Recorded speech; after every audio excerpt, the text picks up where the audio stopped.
Привет, это Фейкометр, и мы продолжаем разгребать информационный мусор, которым забивают головы российские пропагандисты. На манеже одни и те же: Скобеева с Поповым, Киселев и Соловьев. И вечная тема Украина.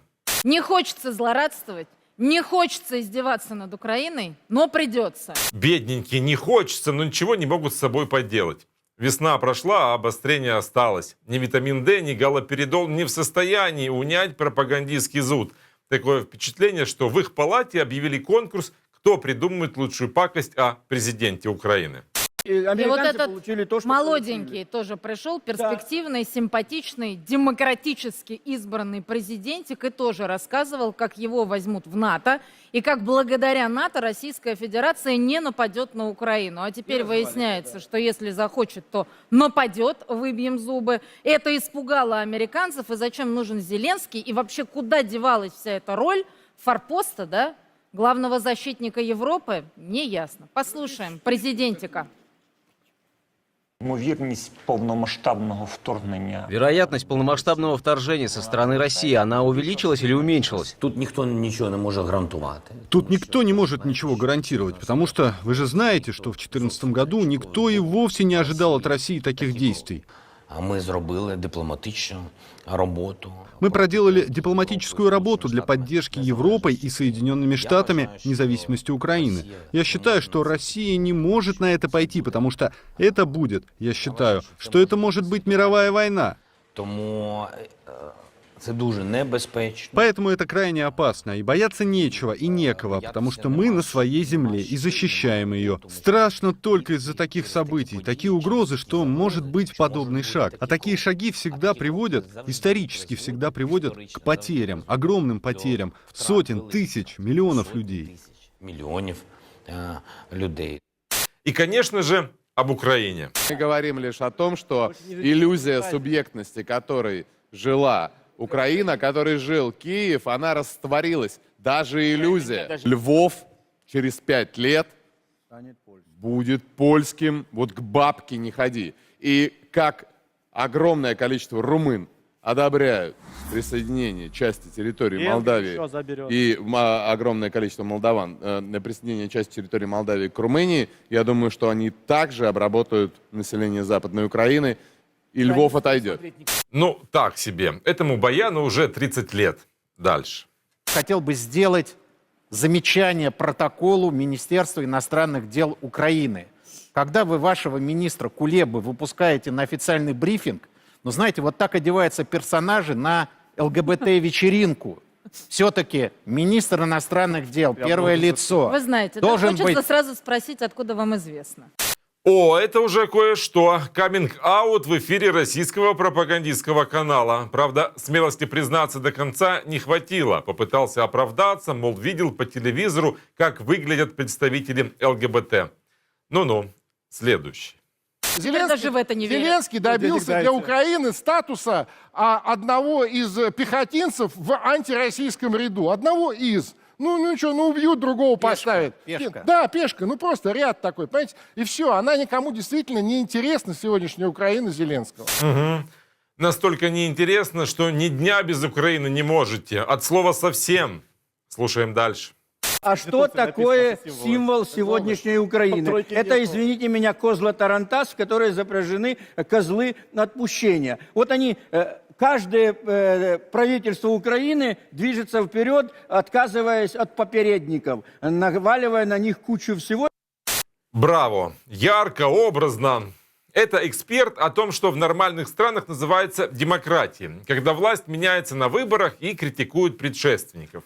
Учитывая, что у них там за поребриком уже 20 лет никто никого не сменяет, то и держать все приходится в себе. Это хорошо видно по сосредоточенным, забронзовевшим от напряжения лицам тамошних чиновников. Но в нашем рейтинге особо буйных побеждает Владимир Соловьев. Вот так он, например, комментировал заявление Украины, осудившей воздушное пиратство белорусского диктатора Лукашенко. Так что вы, жалкие придурки, засуньте себе свои грязные языки в дупу впереди стоячего придурка. Ну тогда вы создадите идеальный украинский политический паровозик. Хамство – отличный аргумент на базаре. Другое название программе Соловьева трудно подобрать. Осталось перейти на площадную брань. Ну вот и она. И вот этот штопанный который вот вы его показали, да? Высокое. Мы перешли к высокой словесности. Я, знаете... Если вы подумали, что это уже дно, то нет. Вот не дает за поребриковым покоя Украина. Оказывается, президент Зеленский не так поздравил Киев. В этом году столице Украины исполнилось 1539 лет. И Владимир Зеленский опубликовал на своей странице в Facebook поздравления. Київ, він особливий. Здається, немає такої людини, яка б не знайшла тут щось своє. Затишні та сповнені історією вулички Подолу і широкі проспекти спальних районів заворожують по-своєму. Та головне в Києві те, що ти постійно чуєш його серцебиття. Серцебиття, яке заряджає. Якби Київ був людиною, сьогодні я хотів би просто обійняти його і сказати «Люблю тебе, старенький, з днем народження, Києве». Оказывается, Зеленский не должен был говорить «люблю тебя, старенький», ведь Киев – мать городов русских. У него путаница в голове. Если для него Киев дед, то как у него дед может быть матерью? Ну или парень. У вас что, теперь парни рожают? Родитель номер один. Ну как это возможно? Действительно. Как это возможно? Как это можно выливать на головы зрителей? Это как же их нужно презирать? Ну и вишенка на торте. Президент Владимир Зеленский 18 мая внес в Верховную Раду законопроект о коренных народах Украины. Этот документ определяет права коренных народов Украины и способствует развитию этнической, культурной, языковой и религиозной самобытности таких народов. Корінний народ України – автохтонна етнічна спільнота, яка сформувалася на території України, є носієм самобутньої мови і культури, має традиційні соціальні, культурні або представницькі органи, самоусвідомлює себе корінним народом України, становить етнічну меншість у складі її населення і не має власного державного утворення за межами України. Коренными народами закон определяет крымских татар, караимов и крымчаков. Российский пропагандист Соловьев предложил свое название закону. А зачем такое название коренных народов? Назвал бы просто «индейцы Украины». Там потому что крымчане могут, крымские татары могут обидеться. Вот вам и ответ про отношение к людям российских пропагандистов. А поскольку они на госпайке, то вполне логично, что они лишь ретранслируют отношения чиновников, которые пока не могут сами сказать это вслух. Эта новость про проект закона о коренных народах словно ураганный ветер всколыхнула и выдула из всех закоулков еще одно замшелое и покрытое плесенью утверждение. Крымские татары – это татаро-монголы. И вообще, на самом деле, греки были в Крыму еще раньше, а в Крыму испокон веков жили армяне и болгары, и значит, они тоже коренные. Так, глава Федерации греческих обществ Александра Проценко-Пичаджи заявила, что греки Приазовья потребовали включить их в перечень коренных народов Крыма. Об этом она сказала на встрече с депутатами Верховной Рады в Мариуполе. Можете считать мое выступление официальным заявлением греков-урумов и греков-румеев. Мы требуем признать нас коренным народом Крыма, наравне с крымскими татарами, караимами и крымчаками. Караимы в этом законе есть, а нас, греков, переселенцев из Крыма, там нет. Это несправедливо. Фактически, переселение греков из Крыма в Приазовье было первой насильственной депортацией, осуществленной задолго до депортации крымских татар. Наша историческая родина – Крым. И вообще Крым исконно русский. Русских большинство, и поэтому они коренной народ. Что значит коренной народ, кто имеет право им называться, и почему Крым все-таки не исконно русский? Поговорим с гостями студии, главой Крымско-татарского ресурсного центра Эскандером Бариевым и историком Гульнарой Абдулаевой. Добрый день. Вот давайте начнем с определения, что такое коренной народ и почему именно 3 народа в этом определении. Эскандер. Ну, когда мы говорим вообще о коренных народах, откуда вообще возникла эта проблема? И на самом деле этой проблемой на международном уровне занимаются уже очень много лет, и в том числе представители Меджлиса активно участвовали в разработке первичных документов, международных документов. Когда дело в том, что есть народы, которые сформировались на той или иной территории, Далее мы должны определить следующий момент или обозначить, что многие из коренных народов, они оказались их территории были колонизированы.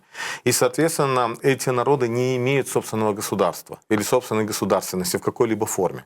И поэтому здесь и возник вопрос о том, а как же эти народы защитить, как им обеспечить их коллективные права, как обеспечить их права на проживание на родной земле, как обеспечить права на сохранение идентичности, что очень важно, как обеспечить права на традиционное хозяйствование, особенно связанное с природой, окружающей средой. И, кстати, если мы на современном этапе сейчас возьмем даже цели устойчивого развития, 30 целей устойчивого развития, то, вернее, до 2030 года, то в 17 целях, из 17 целей, в 6 целях четко обозначена связь или роль коренных народов именно в устойчивом развитии. Вот, теперь возвращаясь к законопроекту. Обязательно поговорим. Вот ключевое.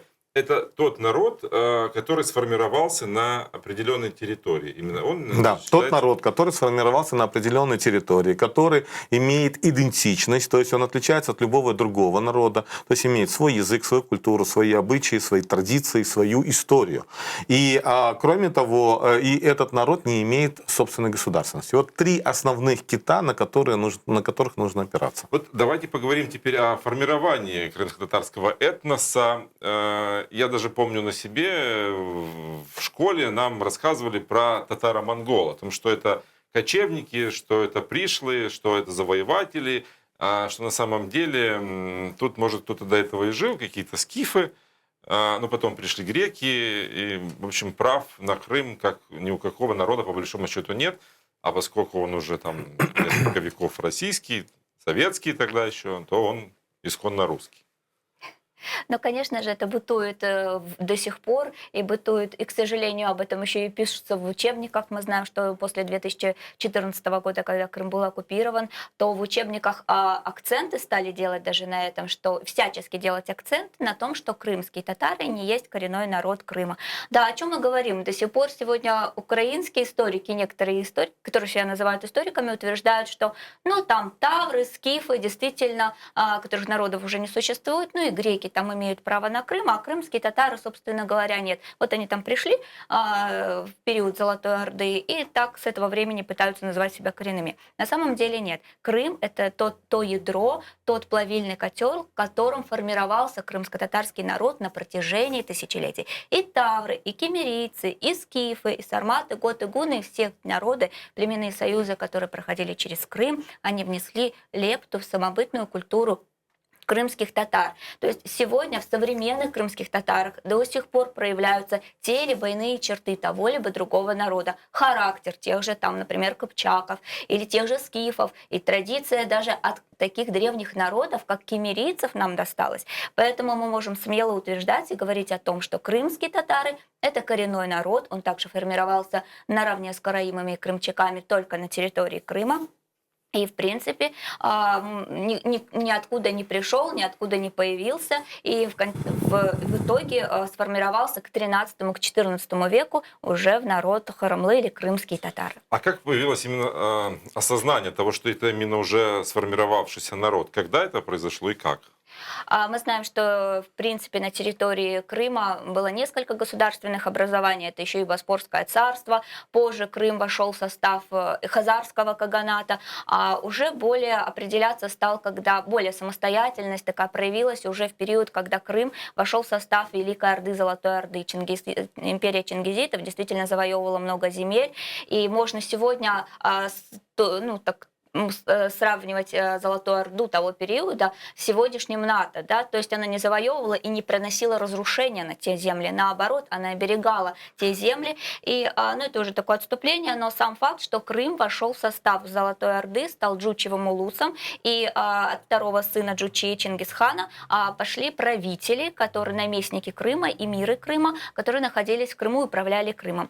Вот эта наследственная власть, она передавалась от отца к сыну на тот момент, и, в принципе, тогда уже начиналась такая определенная самостоятельность, потому что каждый эмир каждый правитель Крыма, то есть крымские татары имели в правителях, то есть по мужской линии, именно чингизитов. Может быть, поэтому какая-то такая произошла вот зацепка со стороны российских, еще советских, российских историков о том, что крымские татары чуть ли не татаро-монголы, но чингизиты действительно управляли крымскими татарами. И получается, что вот как раз в этот период и на самом деле начиналась такая уже самостоятельность проявляться. К тому же мы знаем, что Золотая Орда потихонечку уже начинала распадаться, уже к 15 веку она практически, у нее были смуты, и каждый хан из рода чингизитов пытались быть самостоятельными. Это коснулось и Крыма. Хан Таш-Тимур, наследственный хан, он так себя и называл в документах хан, то есть эмир, управляющий Крымом, он объявил себя независимым ханом Крыма. По определенным политическим ситуациям он не смог долго удержаться у власти. Ну, а он себя осознавал уже как крымским татарином? Это конечно, есть как-то потому что документировано? Здесь важен очень другой момент, потому что если по мужской линии они все были чингизиты, то, чтобы быть ближе к народу, которыми они управляют, они заключали династические браки с местными дворянами, то есть, как можно сказать, аристократией. С местной аристократией заключали династические браки. То есть по женской линии в данном случае уже все были из Крыма. И со временем, естественно, на протяжении определенного времени, веков, они уже, в принципе, могли себя называть крымскими татарами, потому что имя чингизиты, то есть наследственность им осталась от Великой Орды, а в принципе, по большому счету, по составу, можно сказать, по своему родству уже с крымцами, с Крымом, с крымскими татарами, они уже себя называли крымскими татарами. Но не именно крымскими, они называли себя татарами. В документах четко и ясно прописано о том, что они говорят и называют себя татарами. Вот когда, в каком веке, в каком году появилось именно определение татары? Вот когда произошло это формирование? Все-таки это еще с Великой Орды, это со времен Чингисхана идет, и поэтому это где-то как раз-таки 13 век, когда уже в Крыму стали потихоньку называть местное население татарами. Но это уже после, конечно, того момента, когда уже Крым потихонечку стал входить в состав Великой империи.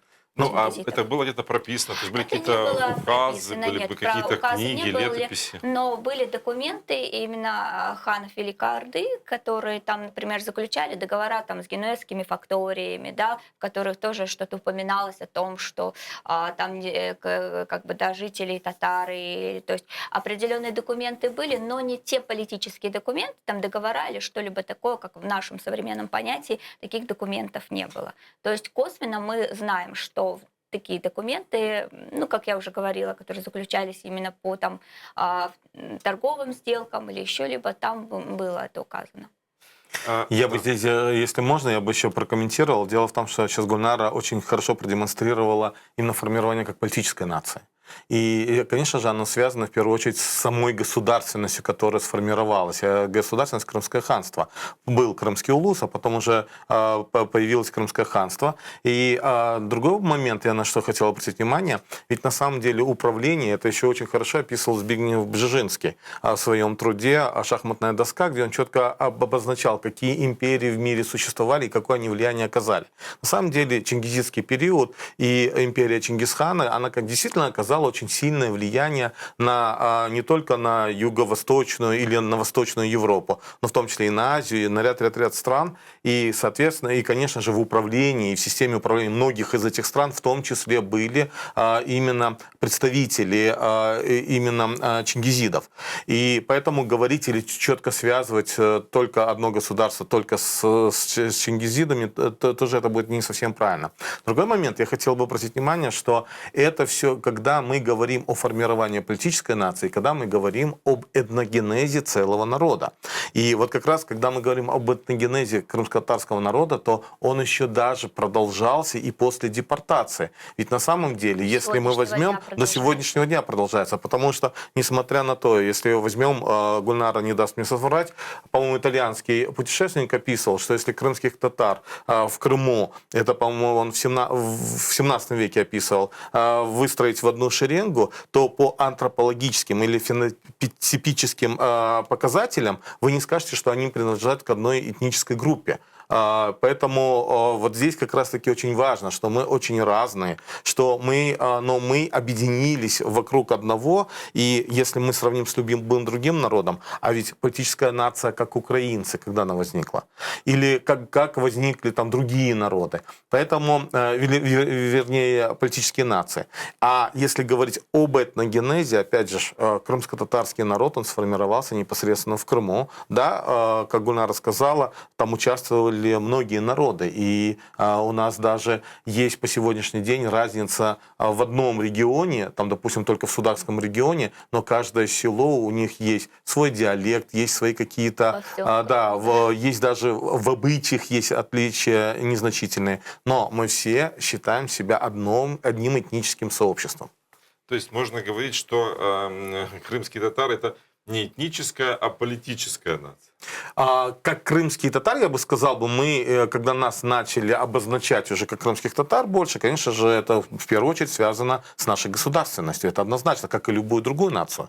И поэтому здесь это доказательством того является еще тому, что мы не только самоорганизовались, да, мы не только объединились как разные, там, в том числе и племена, которые проживали в Крыму испокон веков, а мы самоорганизовались и сформировали свою государственность, которая просуществовала вплоть до 1783 года, пока не пришел колонизатор, который не начал создавать именно проблемы для этого народа. И в итоге после оккупации Крыма 1783 года начались гонения, начался геноцид, и крымские татары стали численным меньшинством на своей родной земле. Как, в принципе, и характерно для многих коренных народов в мире, потому что многие коренные народы в первую очередь страдают. Почему и необходимо было, чтобы возникла декларация ООН о правах коренных народов? Потому что коренные народы именно страдают от действий колонизаторов. И поэтому необходимо защищать эти коренные народы и определить их права в связи с тем, что у них нет другого государства, где они могли бы защитить свои права. Но все ли так однозначно? Вот если прислушаться к аргументам греков Приазовья, они звучат примерно так, что это этнос, который уже фактически оторван от своей материковой родины, от Греции. Он формировался в Крыму, создал свои какие-то культурные традиции, и, в принципе, считают себя крымскими, и Крым своей родиной. Вот почему они не могут попадать под определение коренного народа? Ну, для начала нужно просто им посоветовать хорошо изучить собственную историю, потому что с Грецией они никаким образом не связаны. Это потомки эллинов, которые пришли в свое время с Малой Азии, это потомки милетцев из Геликорнеи, то есть эти города, которые на сегодняшний день находятся на территории современной Турции, находились, вернее, на территории современной Турции, Малой Азии. То есть это эллины, и ничего общего с Грецией они не имеют никакого отношения с островной, с материковой и так далее. И здесь, конечно, создается путаница. Урумы, румеи — это действительно часть крымских татар. Мы не можем говорить иначе. Та часть, которая исповедовала в свое время христианство, которое было в Крыму, и те самые, например, монастыри, церкви древние, да, которые находятся на территории Крыма, это действительно принадлежали и им. Но дело в том, что это тоже и культурное наследие крымских татар. Бытовали такие мнения, что все-таки урумов нужно называть третьим субэтносом крымских татар. На сегодняшний день нет четкого понятия, что так оно должно быть или нет, то есть это до сих пор остается темой дискуссий. Но что можно здесь сказать, что да, действительно, они исповедовали христианство, но здесь очень важно подчеркнуть, что это было христианство арианского толка, которое на сегодняшний день, к сожалению, наверное, я не знаю, я не разбираюсь в этих догмах христианской церкви, Вселенским собором было отвергнуто, потому что арианство утверждало о том, что Иисус — это сын, это пророк, а христиане сегодня называют Иисуса Сыном Божьим. То есть здесь вот эти вот тонкие некие различия, да, и привели к тому, что арианство признано незаконным сегодня. Но, тем не менее, в Крыму находили, в общем-то, пристанище приверженцы данного течения, и урумы исповедовали арианство. И они действительно жили прекрасно в Крымском ханстве, они были подданными крымского хана, и чтобы как-то доказать свою причастность к Крыму, о том, что здесь родилось христианство и тому подобное, в свое время Петербургу уже в XVIII веке нужно было показать, что они выступают такими себе защитниками урумов. И вот тогда, к сожалению, произошла та самая страшная история, когда в 1776-77 годах на протяжении этих лет просто насильственно депортировали урумов и армян с территории Крымского ханства и высылали их в Приазовье, где они действительно буквально выживали, потому что их выслали на пустое место. Занимался этой экспедицией Суворов, известный такой сегодня, которого воспевают великого полководца России. На самом деле это был самый знаменитый казнократ того времени. И, в принципе,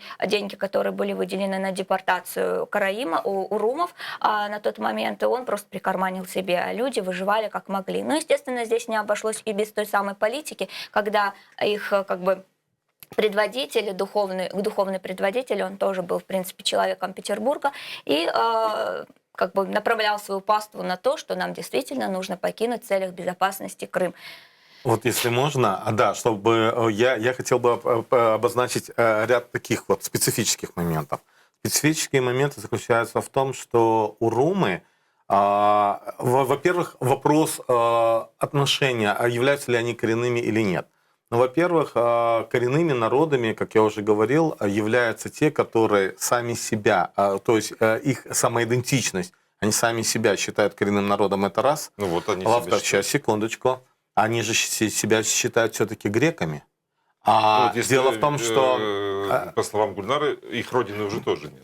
Не, подождите, вот я как раз-таки, вот здесь нужно четко, почему все это происходит. Ну, во-первых, опять же, я вспоминаю труды тоже, по-моему, итальянского путешественника, который описывал, что особенно на Южном берегу могло быть в одной семье два брата. Один брат мог быть мусульманином, другой брат мог быть христианином. Это даже в Кадиаскерских книгах сказано. И тот брат, который был христианином, его называли урумом, а тот брат, который был мусульманином, его называли крымским татарином.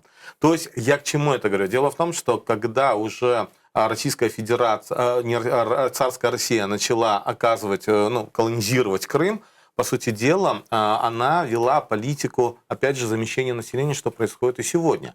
Она пыталась избавиться от собственного, от родного христианского населения, и по последующим, Гульнара не даст мне соврать, стали завозить греков, армян, болгар, немцев, для того, чтобы менять именно этническую и религиозное взаимоотношения, потому что в Крымском ханстве не было проблем между христианами и мусульманами, потому что до исламского периода действительно был христианский период в Крыму.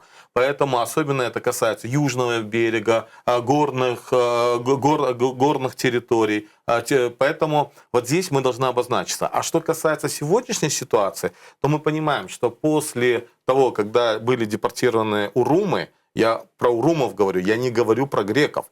И на урумов оказывалось различное влияние. И ведь прошло уже после их депортации порядка более 200 лет. И за это время было влияние российское, когда им в голову вбивали, что они греки. Да. После того, когда приобрела независимость Украина, я знаю, что очень активно с ними начали работать Греция. Они изучали греческий язык и так далее. И вспомните, когда вице-премьером был урум Василий Джарты, и он сам лично рассказывал о том, что он поехал в Грецию, чтобы покушать настоящих чебуреков. И он в Греции не нашел чебуреки. И тогда он сам делился своими впечатлениями. Поэтому и урумы, они являются греко-тюрками еще по-другому, в научной литературе описывается. Их родной язык тюркский язык. Поэтому здесь вот на сегодняшний день урумы должны для себя определиться. Они урумы и коренной народ, либо и показать, что у них есть собственная идентичность, что у них есть свое происхождение, что у них есть культура и так далее и тому подобное. либо они греки. Если они греки, тогда они являются национальным меньшинством. И здесь я тоже ничего не вижу плохого, потому что в Украине есть закон о национальных меньшинствах. К сожалению, до сих пор еще нет закона о коренных народах. И, конечно же, этот закон о национальных меньшинствах, он сегодня, хоть и устарел, но над ним нужно активно работать, и как раз в него вносятся изменения и дополнения. Поэтому в рамках той встречи, которую проводит комитет Верховной Рады, они в том числе обсуждают и закон о национальных меньшинствах. И поэтому закон о национальных меньшинствах защищает все этносы, которые имеют собственные государства, но по каким-то историческим событиям, в связи с историческими событиями, оказались на территории Украины современной. Это могут быть связаны и с проблемой с демаркацией, делимитацией границ. Это могут быть различные исторические процессы, и это в каждом государстве, по сути дела, есть. Но закон должен защищать в том числе и эти категории граждан Украины, которые должны быть обеспечены правами. Но у коренного народа, у коренных народов, которые есть все-таки в Украине, а это крымские татары, крымы и крымчаки, которые обозначились как коренные народы, которые четко обозначили, что у них есть своя идентичность, неповторимая где-либо, поэтому на данный момент речь идет о 3 коренных народах. Тюркских народах. Тюркских народов. Давайте поговорим теперь о самом проекте закона, который Владимир Зеленский подал в Раду.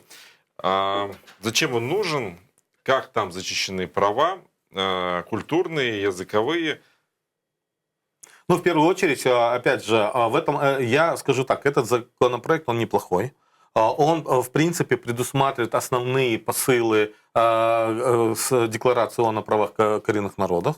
В этом законопроекте самое главное, четкая уже дефиниция, где четко прописано, что коренными народами Украины являются этнические сообщества, которые имеют свою идентичность, но я не буду перечислять, которые самоорганизованы и, соответственно, заявляют о том, что они коренной народ, и в том числе они являются этническим меньшинством на территории Украины. То есть здесь уже четко мы разделяем, когда возникает вопрос, когда украинцы говорят, а что, мы не коренные в Украине? Да, вы коренные в Украине, но вы государствообразующая нация. И вашим названием, этнонимом называется государство. И ваш язык является государственным языком. Теперь, что касается всех остальных меньшинств, а их действительно более 100 в Украине, они имеют собственные государства. И, соответственно, они могут быть защищены в том числе и собственными государствами, если у них возникают проблемы какие-либо в Украине. А у коренных народов этого нет. Это первое. Второе. Здесь в этом законе предусмотрены, скажем, и возможность иметь представительные институты. И несмотря на то, что 20 марта 2014 года постановлением Верховной Рады Украины официально Меджлис и Курултай были признаны официальными, но они не урегулированы законодательно. Теперь, благодаря этому закону, Меджлис и Курултай, они уже становятся субъектами публичного права, то есть они уже смогут иметь, скажем, счет, быть в реестре юридических лиц, как представительные органы, и, соответственно, быть субъектами именно в правовом плане, субъектом во взаимоотношениях как с центральной исполнительной властью, с президентом, так и с органами местного самоуправления. Это политический плюс. Это вот политический плюс. Там и прописано финансирование, но все источники дохода, в том числе и налоговые отчисления и за пользование недрами, с территории Автономной Республики Крым. Но здесь по-другому быть не может. Это международное право предусматривает это. То есть, во всяком случае, международное право говорит, что если какие-либо проводятся работы, там, это связано с историческим наследием, с культурным наследием, если добываются биологические и минеральные ресурсы, то они должны проводиться в согласовании с коренным народом. Соответственно, на основании данного уже закона, когда он вступит в силу, то, соответственно, любые действия на территории Крыма, они, конечно же, должны будут согласовываться с представительными органами. В частности, мы говорим о Меджлисе Курултае. Кроме того, опять же, пользование природными ресурсами, И тот процент, о котором идет речь, кстати, есть такая международная практика, он как раз-таки направлен на то, чтобы этот ресурс был направлен на развитие и на сохранение культуры, обычаев и так далее для коренных народов. Поэтому это очень важная составляющая, и мы со своей стороны неоднократно и Меджлис крымско-татарского народа заявлял и политически, и на Курултае в 2007 году было принято решение о том, что и даже Декларация о национальном суверенитете, и даже еще дальше уйду, еще в 1965 году было на всесоюзном совещании инициативных групп, тогда заявлялось, что недра, полезные ископаемые принадлежат крымско-татарскому народу и их использование должно согласовываться с крымско-татарским народом. Гульнар, вы в этом законе нашли то, что может помочь развитию науки, истории, развитию исторической науки крымско-татарской? Ну, отчасти это может, возможно, да, но мне кажется, что в данном случае все-таки здесь нужно еще более так детально все это проговаривать. И я думаю, что это же все-таки законопроекты, и там все равно будут определенные доработки. Ну, на самом деле, конечно, мне трудно сейчас говорить, как оно будет на самом деле работать, но, конечно, хотелось бы больше, чтобы крымско-татарский язык развивался его история, и все-таки, конечно, хотелось бы, чтобы, если не в школьной программе, к сожалению, пока такого невозможно, то внешкольная программа должна обязательно включать в себя отдельную историю Крыма и знакомить с историей крымских татар и говорить о том, что это не пришлый народ, который там пытается там свою территорию отстоять, а это все-таки такой же коренной народ и в Украине, потому что это очень важные факторы, чтобы сегодня уже нам в свое время не повезло, но чтобы сегодня уже молодое поколение знало, кто такие крымские татары, с которыми они рядом живут, в принципе. Я здесь маленькую ремарочку, потому что здесь опять же правовая часть, да, а закон не может предусмотреть всех моментов, но с появлением данного закона, с принятием, даже в этом формате, вот то, что есть, да, будут изменения вноситься и дополнения как минимум в 15 законов Украины. Это и бюджетный кодекс, то, о чем мы говорили, да, в соответствии с этим, в том числе и финансирование отдельной строкой представительных органов, то есть финансирование, вернее, коренных народов через их представительные органы.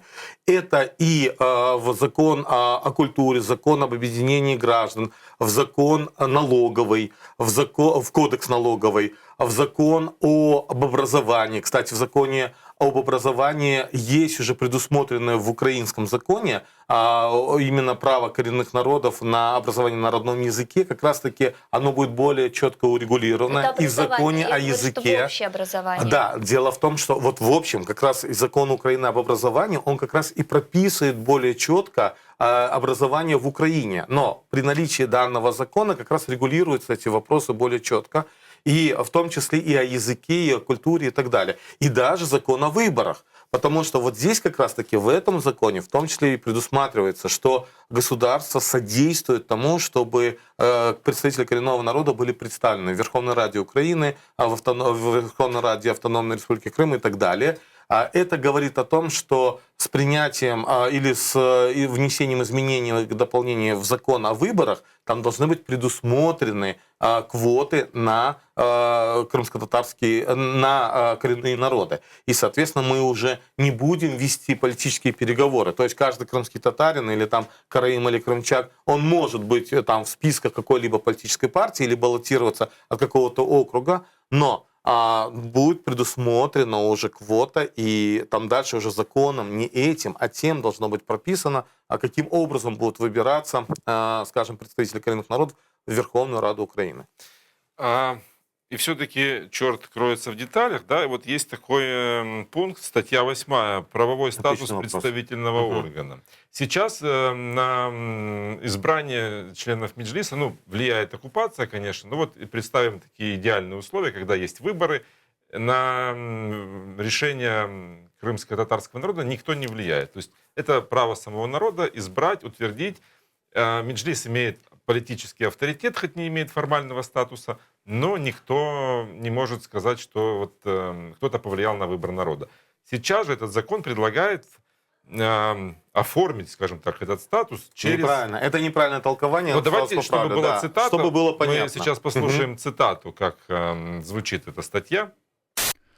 Представницькі органи набувають та втрачають права та обов'язки, передбачені цим та іншими законами України, після прийняття Кабінетом міністрів України рішення про закріплення їх правового статусу чи його позбавлення. Проект такого рішення вноситься на розгляд Кабінету міністрів України центральним органом виконавчої влади, що забезпечує формування та реалізацію державної політики у сфері міжнаціональних відносин, релігії та захисту прав національних меншин України. Кабинет министров решает, можно им надавать правовой статус или лишать его. Причем принимает это на основе документов, которые подает орган, который отвечает за политику межнациональных отношений и религий. Вот То я есть вам какой-то объясняю. Да, Госкомнац. Не Госкомнац, в данном случае подает обозначено там документы. Минкультуры. Ну, Минкультуры в данном случае, да. Вот смотрите. Дело в том, что вы, говоря о 8 статье, вы не говорите о 2 статье. В 2 статье четко прописано, что избрание, четко прописано, что это внутреннее дело коренных народов. То есть избрание Курултая и так далее, это наше внутреннее дело, и никто вмешиваться не может. Другой вопрос. Вот теперь мы говорим, вот к примеру, да, Меджлис и Курултай становятся субъектами публичного права.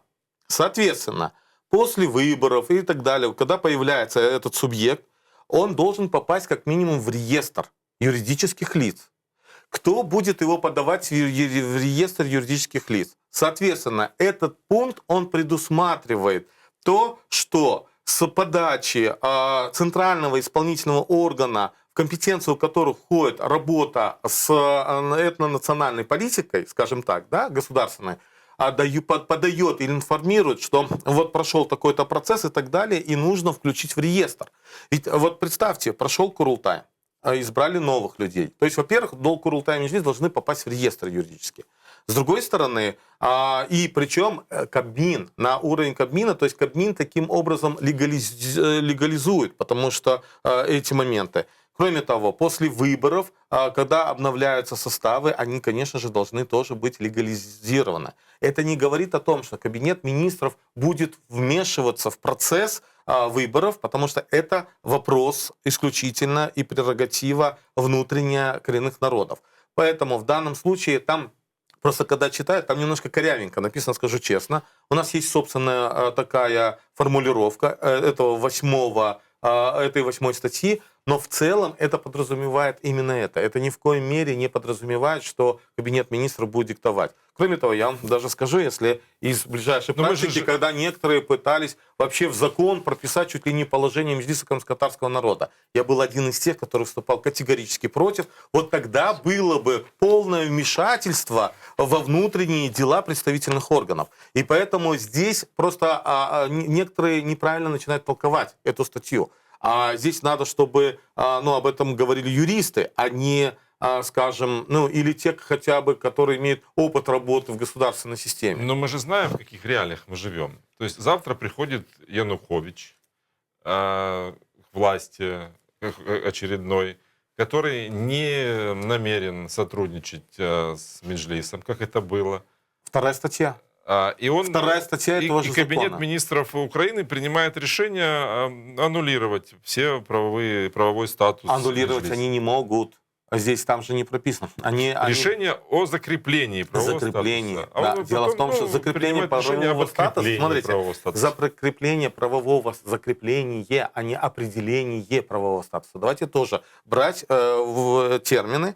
И закрепление правового статуса – это внесение в государственный реестр юридических лиц. Ведь на самом деле любой орган сегодня, он является частью реестра юридического в юридических лиц в Украине. Любой орган, в том числе и государственный.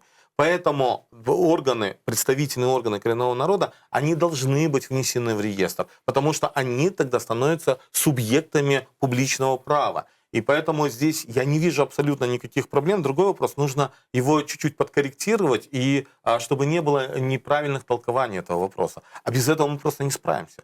Без этого мы опять же будем, по большому счету тогда и сегодня, в принципе, де юра Меджлис, начали признавать с 20 марта 2014 года благодаря постановлению Верховной Рады Украины, а де-факто все равно встречались с Меджлисом и в 90-е годы, и в 2000-е годы. Помните эти процессы? Но это политические процессы, а нам нужно входить в правовое поле. И именно находясь в правовом поле, мы тогда будем иметь и счет в банке, и прозрачность, в том числе финансовых действий, да, и коммуникаций, прозрачность взаимодействия со всеми органами, которые будут прописаны в том числе и в других законодательных актах, примеры которых я уже привел.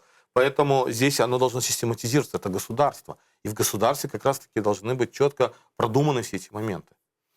К сожалению, время нашего эфира подошло к концу. Я благодарю вас за то, что пришли в студию, за то, что вместе с вами попытались развенчать этот миф о том, что Крым был исконно русским, о том, что все, кто там живет, могут претендовать на права коренных народов. Надеюсь, это стало полезным.